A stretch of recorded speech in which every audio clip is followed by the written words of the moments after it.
வணக்கம் நண்பர்களே. இப்போ இந்த மாணவி பிரச்சனை பெரிய லெவல் போயிருக்கு. மந்திரியால் எங்கே பார்த்தாலும் பொதுமக்கள் மறித்து ஒரு வழி பண்ணிடுறாங்க. கேள்வி மேலே கேள்வி கேட்டு ஏன் இப்போ இந்த ரூ. 1000 சொல்லியிருந்தார் பொங்கலுக்கு அண்ணாமலை. அது கொடுக்குறதா தெரியல. இன்னும் 2, 3 நாள் என்ன பண்ணுறாங்கன்னு பார்க்கலாம்.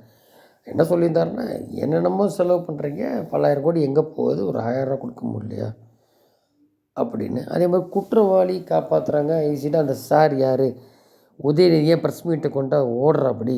அதே மாதிரி இந்த சுப்பிரமணிய மந்திரி 2 பேர் இன்னும் வரலை களத்துக்கு அப்படின்னு அது விளாசி தள்ளிட்டார்.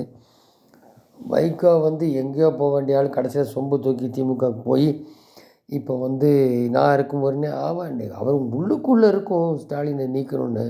ஏன்னா அதை காரணம் கிடைத்த வெளில வந்தார், வெளியே அமுச்சு விட்டாங்க கருணாநிதி இருக்கும்போது. திருப்பி இப்போது அங்கேயே போய் ஒட்டிட்டார், வர சீட்டு ஒரு சீட்டு. இப்போ அவரெல்லாம் பேச வைக்கிறாங்க. என்ன வயசாகி போச்சு. அதான் நீங்கள் இருங்க, நீங்கள் எத்தனை வயசு வேணால் இருங்க, 26 அடுத்து திமுக தூக்கி போடுற கண்ணட்டை பாருங்கள் அப்படின்ற மாதிரி சொல்லிட்டாரு. இன்றைக்கி கூடி பாருங்கள், அந்த ஏற்கனவே குறிப்பிட்டிருந்த ஒரு 6 மந்திரின்னு 60,000 கோடி சம்பாதிச்சா 4,000 கோடி. நிறையா அந்த ஐஐடி கேம்பஸில் உள்ளவங்களாம் அந்த ட்ரோன் வச்செல்லாம் எடுத்து பார்த்தாங்க. மண் அள்ளினா அப்படி வர முருகன் அந்த கான்ட்ராக்ட்காரங்களாம் தெரியும். இன்றைக்கி அந்த முன்னாடி எலெக்ஷன் நடக்கும்போது ஒரு சில கோடிகள் ஒரு பிடிபட்டுது அவர் வீட்டில். ஆனால் அவர் பையன் வீடு எல்லா இடத்துலையுமே இன்றைக்கி சகாக்கள்லாம் ரைடு, இடி ரைடு, அமலாக்கத்துறை ரைடு நடக்குது. இன்றைக்கி அவர் உடனே ஓடி ஸ்டாலின்கிட்ட ஓடுற அப்படி துரைமுருகன். ஸோ இதைத்தான் இது என்ன அண்ணாமலை போய் டெல்லி போயிட்டு இருந்ததும், கவர்னர் போயிட்டு இருந்ததும், முன்னாடி 6 மந்திரிகள் சொல்லியிருந்தோம். செந்தில் பாலாஜி சுப்ரீம் கோர்ட்டில் கேள்விக்குறி இருக்குது. இப்போ துரைமுருகன் ஆரம்பிச்சிச்சு, அனிதாராஸ் வந்துட்டுருக்கு. இதில் இப்போது ஒரு பக்கம் இது இருக்கட்டும், ஒரு பக்கம் இப்போ தான் என்னமோ முடிச்சுக்கிட்டு திரும்ப அவ்வளோவன் என்னமோ கேள்வி கேட்குறபடி, திமுக வைக்கிறபடி. அதுமாதிரி கம்யூனிஸ்ட் பாலகிருஷ்ணன் இவங்க சந்தா கூட்டணி அது சீமா. ஏன்னா கம்யூனிஸ்ட்டுக்கு என்ன பிரச்சனை, அந்த தொழிலாளர்கள் கேட்க ஆரம்பிக்கிறான். அதனால் அவரும் வழி இல்லாமல் கேட்குறாரு. அவர் வேற ஒரு இதை கேட்குறாரு, இந்த தனியார் பள்ளிக்கூடம் தத்து அந்த மாதிரி. இவர் இந்த மாணவி இதை கேட்குறாரு. எப்போவுமே ஒரு தேர்தல் முடிஞ்சதுன்னா கூட்டணி கண்டினியூ ஆகணுன்றல கேட்கலாம் கேள்வி.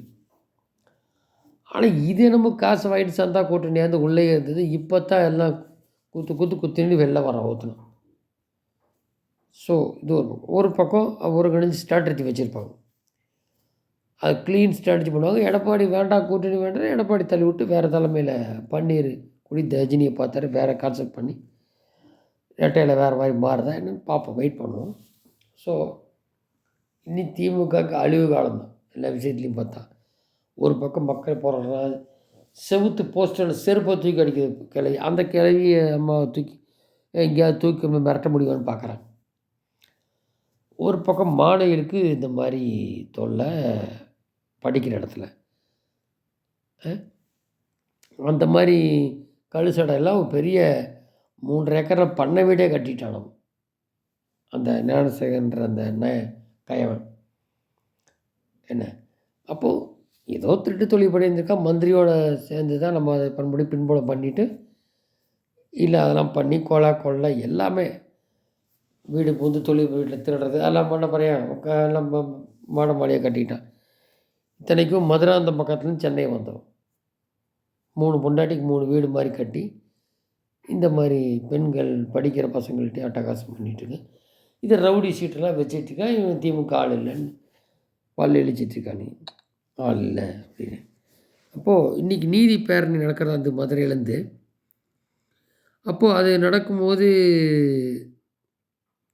அது இல்லாமல் 2000 போலீஸை வச்சு திமுக சேர்ந்த பாலியல் குற்றவாளி பாதுகாக்க செயல்படும் திமுக உண்மை முகம் பொதுமக்களை அம்பலப்பட்டு கொண்டிருக்கின்ற. ஸோ அது நடத்த விடாமல் ஒரு பக்கம் இது பண்ணுறாங்க, நடக்கும்.